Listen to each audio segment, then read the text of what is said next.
Hi everyone, thank you so much for joining us today. My name is Sokha Yous. I'm with Mayo Employees Federal Credit Union. Today we're going to talk about getting yourself out of debt. I'm a financial wellness counselor here. I've been with Mayo Employee Federal Credit Union for a little over 5 years, but I've been in the financial sector for over 20 years. So this is my contact information. If you can't reach me here, you can always go to our website, and you can go to the financial education site, and you can reach out to the credit counselor email. You can send your email there, and someone will get back to you. So on the agenda today, we're going to talk about the importance of credit scores, how credit scores work, what is in your credit score, and tips to build a strong credit profile, fundamentals of borrowing.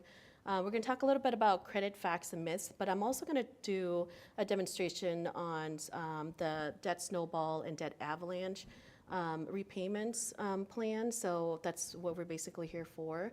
But also, this is going to be some basic numbers. So if you want to meet with me to come up with the debt repayment plan for yourself, by all means, just reach out to us. I'll be more than happy to sit down with you. However often we need to meet, it's always going to be free to meet with me and other credit counselors too. And if you have any questions during this presentation, just type it into chat and Larissa will let me know. But if you have questions later, again, please reach out to us. Don't be shy, okay? So first of all, when we talk about getting out of debt, we have to know what is in our credit score, what is on our credit report, why credit scores are important. So the role that they play in our financial lives, so having a good credit score, the role they play in our financial lives. So ability to obtain a loan. So when you get a mortgage or a car loan, credit cards, any sort of loans at all, they'll need to take a look at your credit score. Okay, so they may look at different. There are three major credit reporting companies. Some companies may pull up your Equifax account. Some company will only pull up your Experian account. Some company will pull up your TransUnion account. So it depends on what kind of product. For example, a product being like a credit card or a personal loan or home equity line of credit, they might pull a different model from that credit bureau. So credit score, of course, affects our interest rate, right? So the better credit score, the lower interest rate. The lower interest rate means that the more money we get to keep in our pocket, or more money for you to put towards other financial goals or pay off other debt as well. So we want to make sure that our credit score is well above average, so that way you can get the best interest rate possible. And also when you rent, they also check your credit score. They check your rental history, things like that. But they take a look at your credit score. They want to see what's on your credit report as well. If you have any evictions on your credit report, that shows up on there too. Car insurance rates, believe it or not, uses your credit score to determine your premium. Premium is what you pay each month, or the amount that you owe every 6 months or a year. So of course they take a look at your driving history. So if your driving history is good, but your credit's not so good, it may affect your premium as well. So let's say you got you've had your car insurance for a couple years, you think it's higher than it needs to, you might want to start shopping for new car insurance too, knowing that your credit is a little bit better now. So you might get a lower car insurance as well. Your employment, certain employers check your credit scores too to see what's on there, see if you've been in the check system, things like that. So just be sure that you know exactly what's on your credit report, or what's in your credit report. Make sure everything on there is accurate. And if not, you can always dispute it and ask them to update the information too. So credit scores, there are statistical tools used to predict your future behavior by taking a look at your financial past. So 3 credit reporting agencies, each one has their own scoring model. Equifax, Experian, TransUnion. So what goes into your credit score? So 35% that determines your credit score is your payment history, 30% is amounts owed, 10% is new credit, 15% is length of credit history, and 10% of your credit score comes from your mix of credit. So what does that look like? So remember 35% of your credit score is your payment history. So of course you have to pay your bills on time, and if you miss the payment, get current and stay current as quickly as possible. And if you can't pay your bill on time, please contact your creditors. I've been in collections for a long time.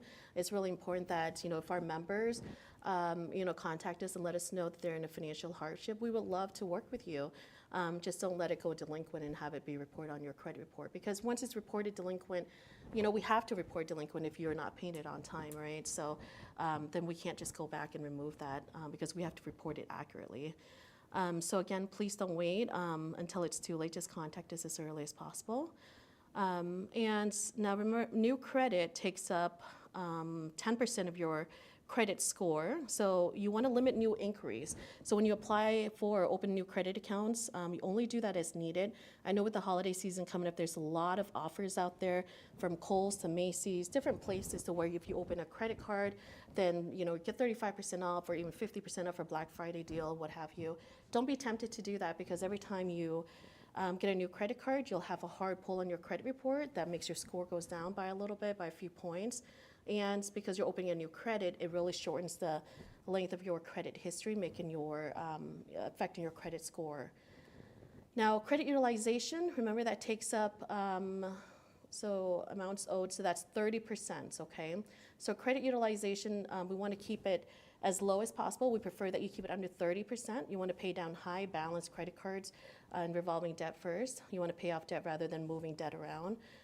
So you want to use caution when closing old credit cards as well. So meaning that if there's $50,000 available credit on your revolving line of credit or revolving credit cards, you want to keep that available as much as possible because if you go, if you spend all $50,000 of that, then your credit utilization is going to be at 100%, and it shows that there's something going on with you financially. Either you're not able to pay your bills back, or your credit card statement back in full, or there's a loss of job, or there's a whole bunch of red flags that go up, so it really affects your credit score. You can see a huge drop in your credit score if you hit 100% utilization. So that means maxing out your credit cards. You don't want to do that. We again prefer to stay under 30% if you can.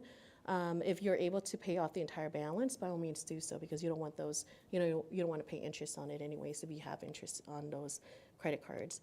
The next is length of credit history. Remember, that takes up 10% of your credit score. So age of the oldest accounts and average age of your all of your accounts put together. So do not apply for new unnecessary accounts, and use caution when opening new cards to transfer balances. So the tips to building a strong credit profile. Remember, your credit score and your credit report is very specific to you. So it's important that you know exactly what's on there, you know how your credit score is calculated. And we want you to make very thoughtful and deliberate choices throughout the year, not just during the summertime, not just during the holiday season, throughout the entire year, because that really affects it. Because once your score drops, your score drops a lot faster, then it's going to climb up. So it's really important that you stay on top of that. You want to monitor your credit report at least once a year. Now with annualcreditreport.com, it's free for you to log on to take a look and see what's on all 3 of your credit reports. You can also use, apps like Credit Karma. You can go to NerdWallet. So many different apps that you can use if you have a credit card with American Express or Capital One. They tell you what your score is, roughly what your score is. But that's not always accurate, right? Because it kind of gives you an idea what your score is. But if you go to, let's say you apply for a mortgage and you tell them that you're, according to Capital One, your credit score is 750, but then when they pull up your application for your mortgage and it turns out your credit score is actually like 680, that's more of the accurate for that model, for that product. So remember, it's based off of there's different scoring for different models and different products too. So, but it's good to kind of have an idea where it's sitting at, but you won't really know what your true credit score is until you apply for that, right? So they look at different models, from credit cards to applying for a mortgage, applying for car loans, or applying for like home equity line of credits, different models. So just be mindful of that too. Now we're going to take a look at fundamentals of borrowing. What impacts your credit the most? Of course, your credit score impacts it the most. Your credit cards, what's on there, how much you owe, different loans, auto loans, home loans, and personal loans, student loans as well. So that affects all affects your credit the most too. And then with debt management, we're going to talk about, of course, how to get out of debt. Credit inquiries, we discussed that briefly. Just want to limit that as much as possible. You want to keep your payment history as clean as possible, because once something is reported delinquent, again, we can't just correct it unless it's an actual mistake on our end.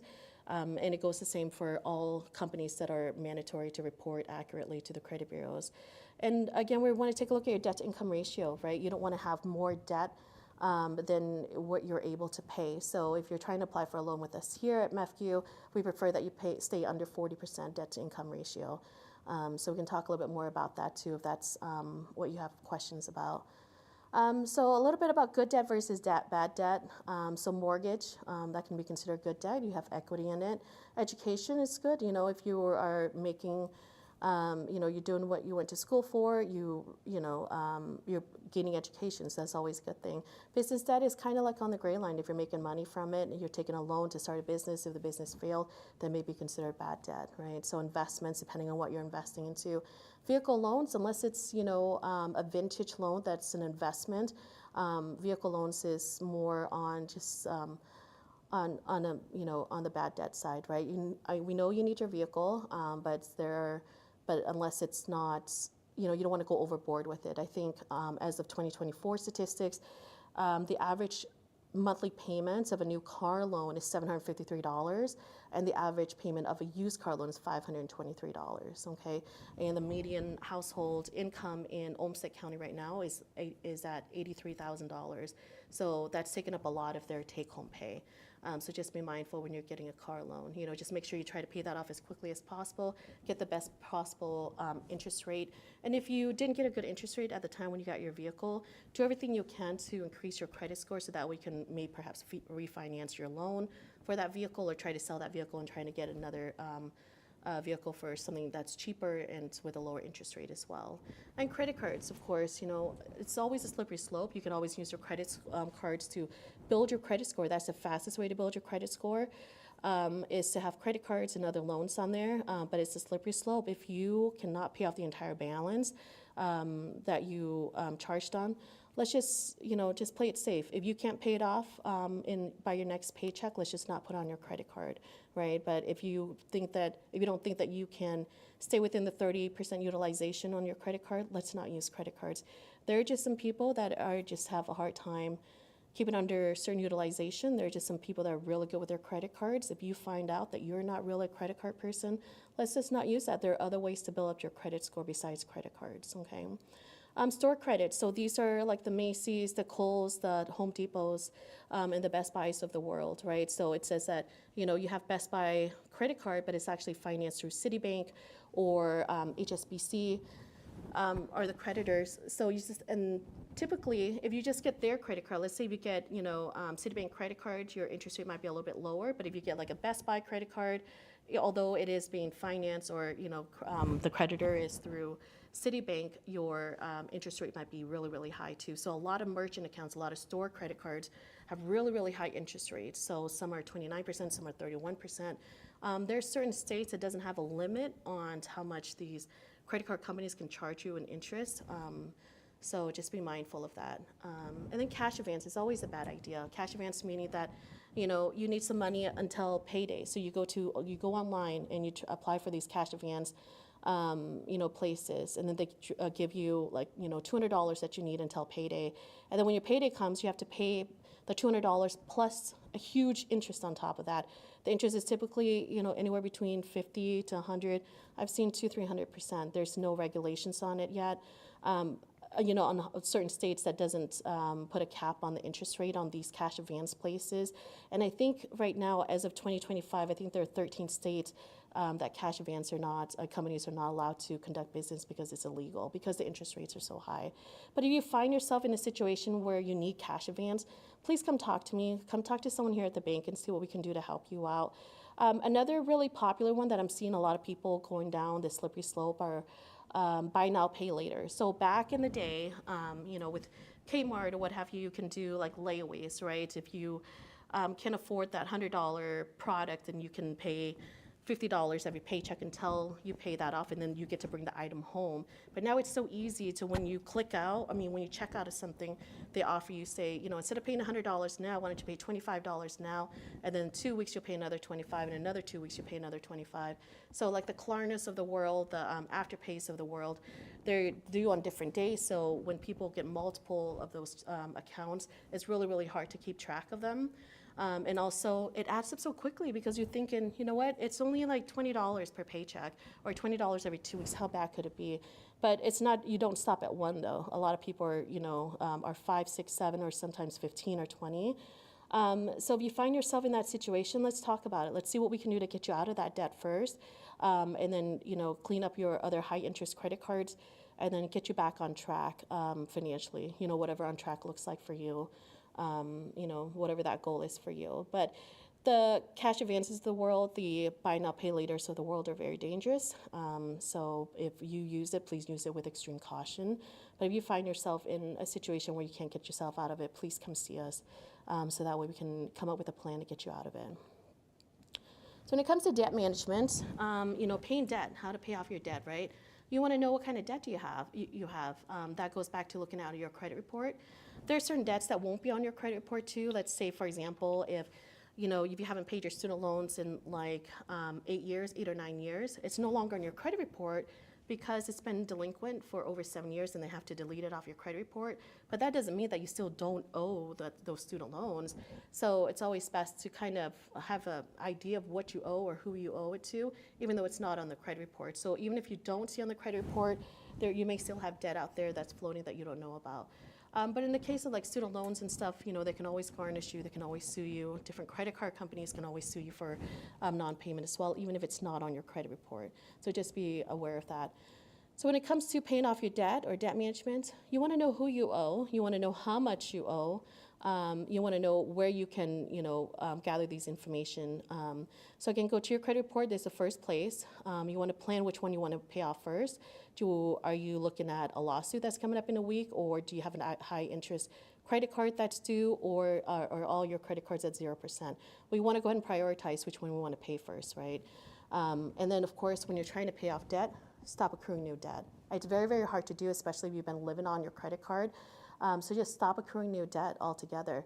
That's, again, you can cut up your credit cards or you can just put it in a freezer, give it to an accountability partner, but stop accruing new debt. And you say, Sokha, I need that extra money to get through life. Actually, I need it for gas, for food, whatever the situation is. I know it's a tough economy. Then you know what, my only suggestion to you is to go ahead and see if you can live in a cheaper place, if you live in a very expensive area, or if you can get a second job, or you can work a side gig, what have you. But this is one of those things that you and I can talk through together to see what your exact and personal situation is. But of course, we do everything you can to try not to accrue new debt, right?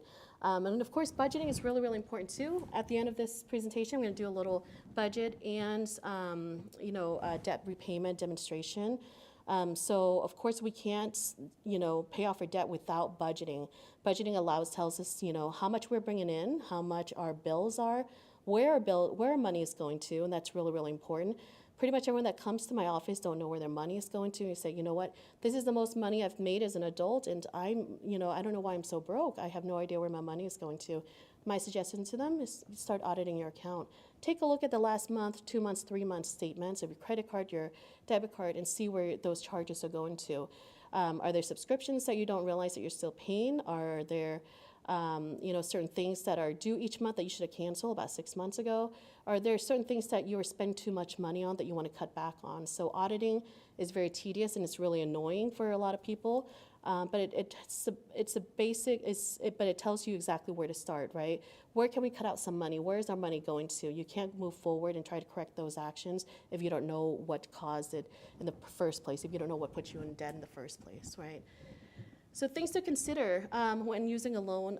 So another way to quickly pay off your high interest credit card debt, you can always try to get a loan. So we have personal loans here, debt consolidation loan. We can help you with home equity line of credit or a line of credit here too, but you can always talk to a loan officer about those if you see fit. So things to consider, the loan that you are trying to get or qualify for, is interest lower than the interest rate that you're currently paying on now with your current debt? Is it going to extend the repayment plan for another 5 years or 10 years? Or how long will it extend it out to? You can always refinance your loan or your vehicle too. So to try to get a lower interest rate, if that's, if your credit score is a lot better now. Another thing to look into is doing a credit card balance transfer. You can do that too. So again, a lot of promotions going around during the holiday times, during the holidays, where they are promoting 0% interest for the next 12 or 18 months with available credit of like $10,000 or $20. That may seem enticing, but let's take a look at it first together. Are the credit cards that you're trying to do a balance transfer, are, what are some of the interest rates? How long have you been paying on them? How much is it going to be in the new payment? Are you going to be able to pay off the entire balance, within 12 or 18 months? If you need to just bounce those ideas off with someone, please reach out to us and we can sit down with you and work with you on that. But sometimes credit card balance is a really good idea to get out of, debt too, because the interest rate is at zero. So we're going to go through a little bit, myth or facts, and then we'll do a little demonstration. If you can afford your payments, call your lender and creditor and do so. We'll protect your credit rating. That's a myth. Just because you call us, it doesn't mean that we're not going to have to report it as delinquent. We can maybe work with you on trying to get you back on track and maybe defer a payment. Then we can do that. But if it's already delinquent, we still have to report as delinquent. We'll go through some of these pretty quickly. So requesting my own credit report hurts my score. That's the myth. Unless you actually ask for the score, unless you actually apply for a loan or apply for a credit card or what have you, then it's going to hurt your credit score. But if you're requesting your own credit report, like on annualcreditreport.com, Credit Karma, Capital One, American Express, what have you, then it won't affect your credit score at all. A good way to find out when my credit score is improving is to test it by applying for a credit card. A partial fact, right? So we want you to only apply for these credit cards if you absolutely need it. But remember, you won't know your true credit score until you apply or until you get approved. And then once you get approved, you're getting a new line of credit or a new credit card on your credit profile. So it shortens the length of the lifetime of your history. So it's really important that you understand that that also lowers your credit score. Not having any credit history is really bad. That's a myth too. It's better to not have any credit history. You can always build on that versus having to recover from a hiccup in the past. If I pay on my credit card every month, I'll have good credit. It's a fact unless you're falling delinquent on other credit cards and other loans and stuff. So it's great to pay off your credit cards to avoid high interest rates if that's what you're concerned about. But if you don't have enough to pay on your car note or other bills that are reporting to the credit bureaus, it's affecting your credit score as well. I've bruised my credit in the past. Filing a dispute will remove that bruise and improve my credit. That's a myth. If it's a true mistake on the creditor's end, then we'll go ahead and remove it. Just like if it's a mistake on our end that we reported it as delinquent when it wasn't delinquent, then we'll go ahead and remove that. But if you feel like, dispute, or you feel like you just want it to be removed, it's just because you requested, it's not going to be removed. A credit repair company can remove collections and late payments from my credit report. That's a myth. They can only do that if it's, legitimately late payments, just like you can do on your own too, but you don't need to pay a credit reporting company to do that. Once you have bad credit, you always have bad credit. Of course, that's a myth. You can always rebuild it. I've had a major disruption in my credit history, such as bankruptcy, foreclosure, repossession. I should open a credit to build my credit score. That's a fact. Yeah, the fastest way to build your credit score is with a credit card, unless you haven't already addressed the reason why you got there in the first place, right? How did you get to bankruptcy? Was it for medical reasons, or was it, overspending? Was it this, that, or the other? What happened that led you to a foreclosure? Was it a loss of job? Again, was it medical issues, repossessions, things like that? What happened? Did you already address how to address those matters? Did you already work on your credit score and how you're gonna, do you already have a plan on how you're gonna pay these credit cards back? So yes, it is the fastest way for you to build up your credit report or credit score. But if you haven't already addressed, the bad habits before, you're going to get yourself right back into that situation again. My credit score can change daily. That is true, and they can change daily because different companies can report it on different days of the month. And the credit bureaus, some report every 30 days, some update their information every 30 days, some update their information every 45 or 60 days, some do it every 90 days. So yes, your credit score can change daily. So I kind of went through that a little quickly because I want to get to the presentation. So the meat of the presentation is down here. So this is something that you guys can always get. You can go to our website, you can take a look at, and then get the spreadsheet here. It's just something that's available here at MEFQ. These numbers, they don't belong to anyone at all. These are just people that I made up, and typical numbers that I see in my office, or typical numbers that are in Olmsted County, okay? So remember, when we talk about debt, we have to figure out our budget. We have to know where our budget's at, know where our money's going to. So of course, part of that budgeting is figure out how much your income is. So how much income do you have? So Jane, she brings in $3,000 a month, every 2 weeks, paycheck 1, paycheck 2. And Joe brings in about $1,700 every 2 weeks, so total $3,400 for Joe. So Jade and Joe together, they make $6,400. And of course, I like to list off my fixed expenses or all the expenses based on their due dates, right? So that way you can put exactly what's due on each payday here. So the first of the month, their rent or mortgage is due of $1,800 and electricity. These are some of the typical things, right? The credit cards, the streaming services, the internet, student loans, water, trash, things like that. These are typical American household debt that are typically about this amount right here and the due date. So the only thing you wouldn't really need to do is put in your own due date, put in your own bills, what you have due, and monthly totals, right? And then the variable expenses. This is where so remember, the fixed expenses are due pretty much the same amount and the same due date each month. So those are fixed amount, fixed date. It goes up and down a little bit with electricity and Minnesota Energy, things like that. But variable expenses is where it either make or break your own budget, right? So again, the variable expenses, we still want to have a cap on things, right? So for this family of four, 2 parents and 2 kids, they want to put a cap on $800 on groceries. So these include, just food that you buy from the grocery stores that's going to last you the entire month or the entire week or the entire paycheck. So they can either go shopping every paycheck or they go shopping every week. They just have to break it up. But either way, the maximum they want to spend is $800 a month on groceries. And of course, you have your household items, right? Of like, the paper towels and things like that. Maybe they spend $150 a month on household items. Eating out, I include things like Quick Trip or going to the gas station to grab a little this, that, or the other. Anything that involves eating outside of the house, $300. That's the maximum they want to put on there. Now, gas for the vehicles. They have hobbies, have personal care, things like hair and nails every 6 weeks or so, or haircut for the kids. Entertainment and going out, $100 for this family. Now, the reason why I said it make or break the bank for a lot of families in variable expenses is because these are ideal. This is where we think that how much we spend each month on these items.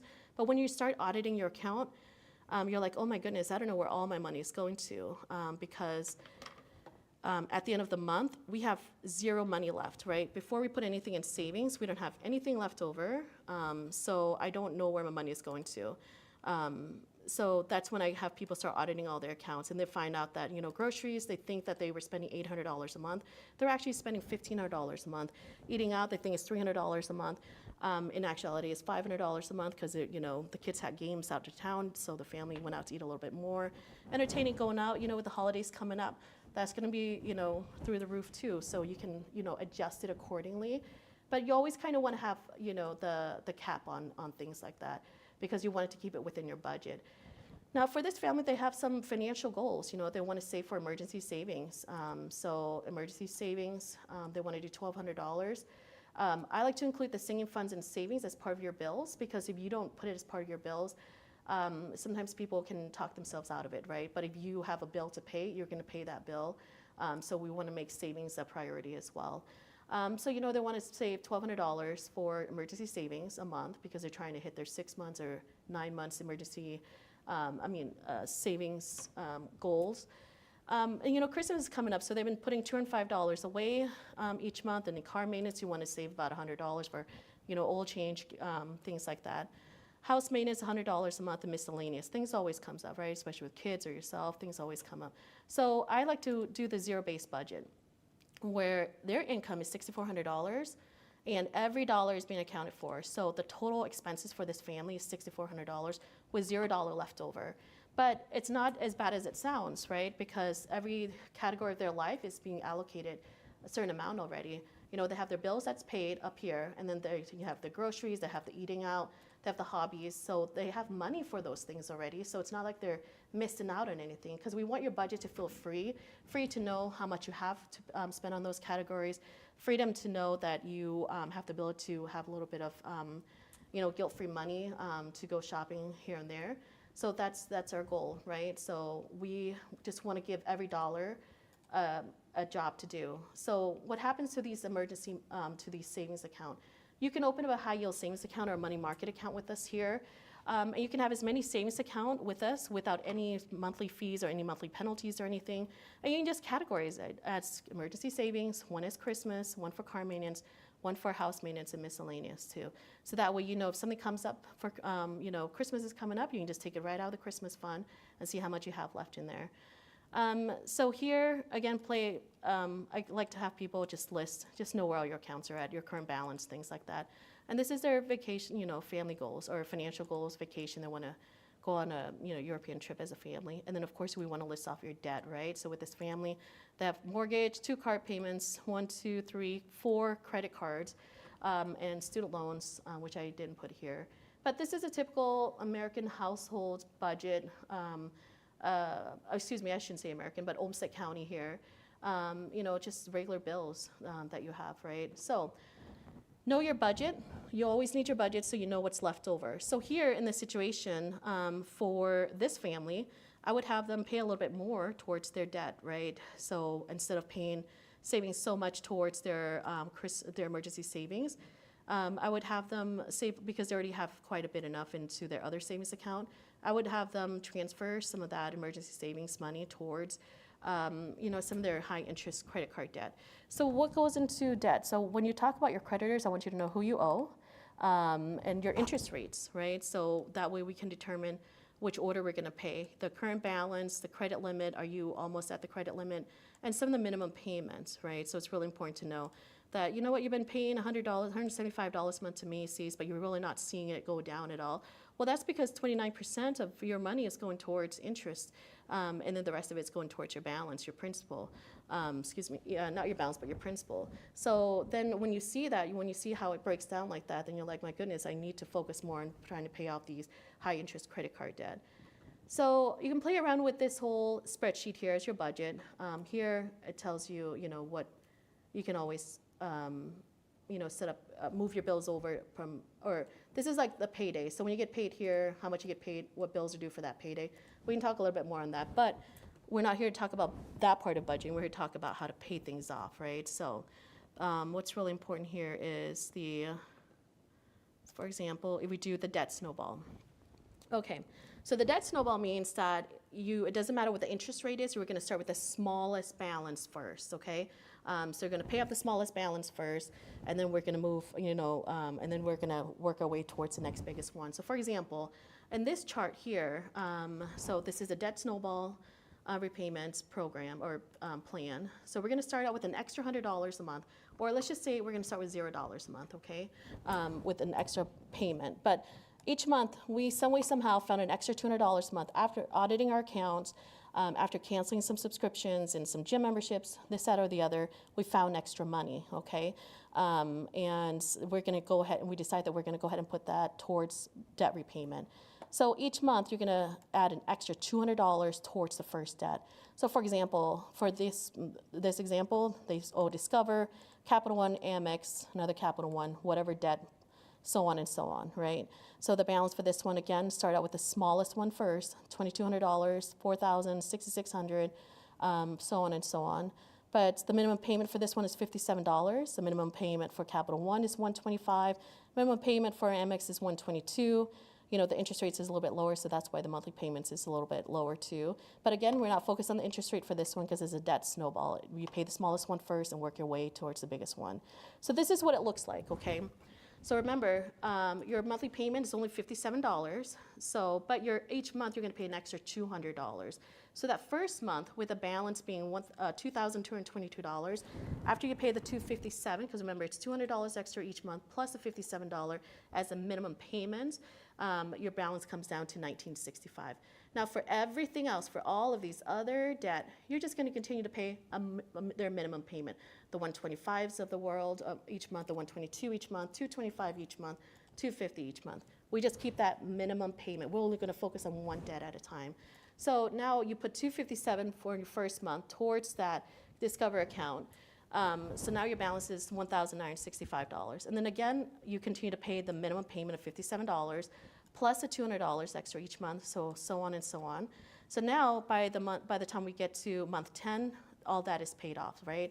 So your Discover account is paid off. Everything else is still current because we're still making minimum payments on it. So now that your Discover is now paid off on month 10, so remember we're still paying $125 here, but the payments here, when we pay $257 a month 9, we have $72.37 left over.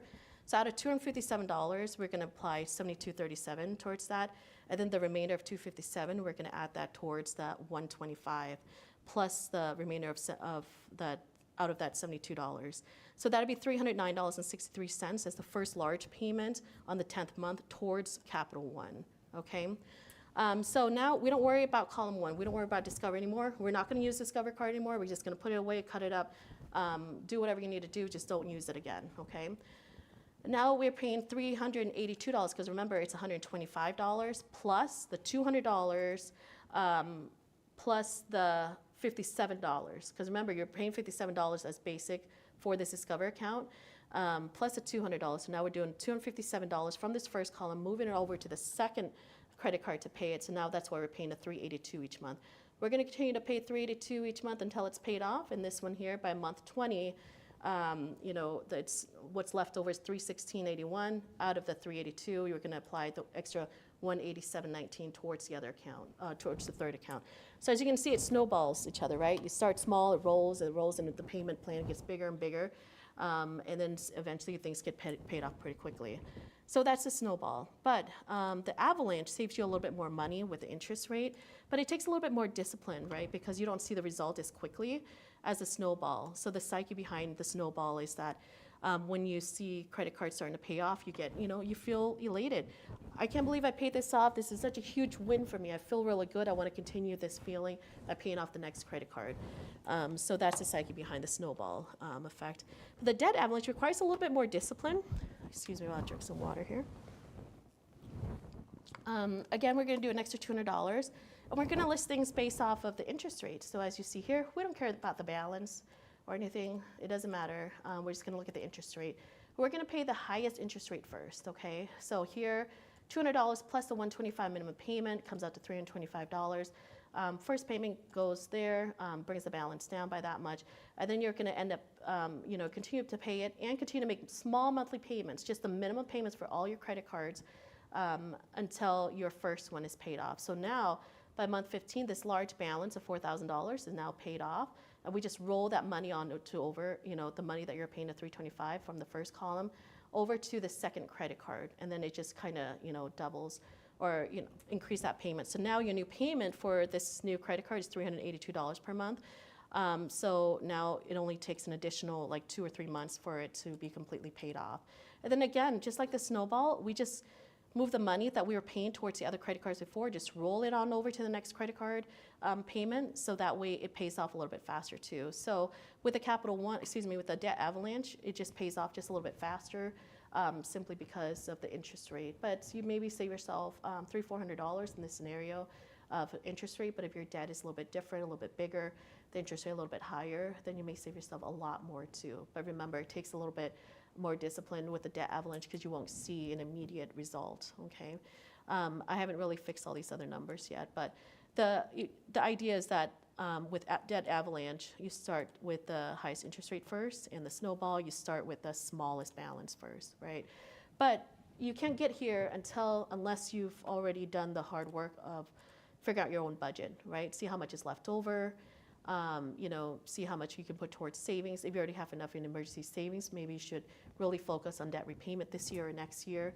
You know, you can't figure out how much you have left over until you do your audits, right? So we kind of work our way backwards. And of course, once everything is paid off, you'll have so much relief. The mental stress will be gone. You know, the emotional stress will be gone too.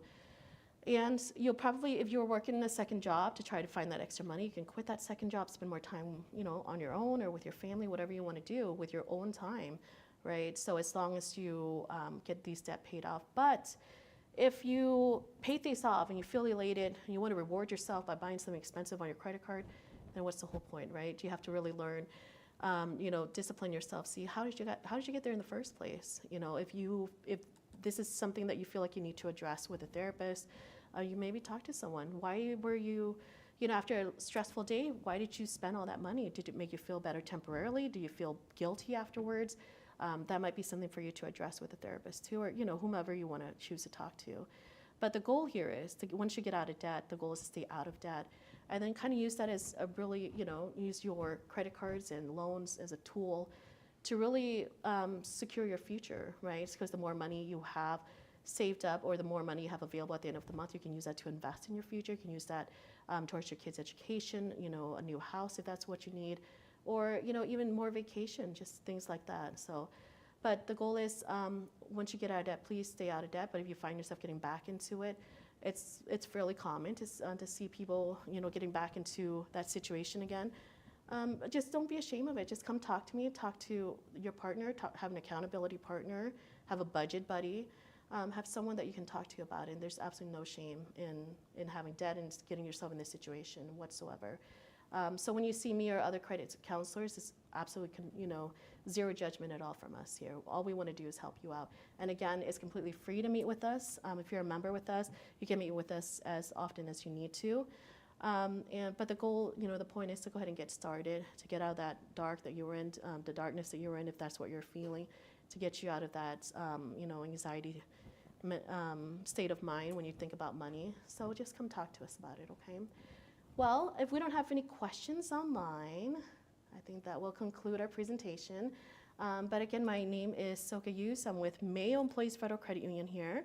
And this is my contact information. But if you can't write this down now, you can always go to mayocreditunion.org and go to the financial education website, and you can find us there too. But thank you so much for joining me today. Have a wonderful day, everyone. Thank you.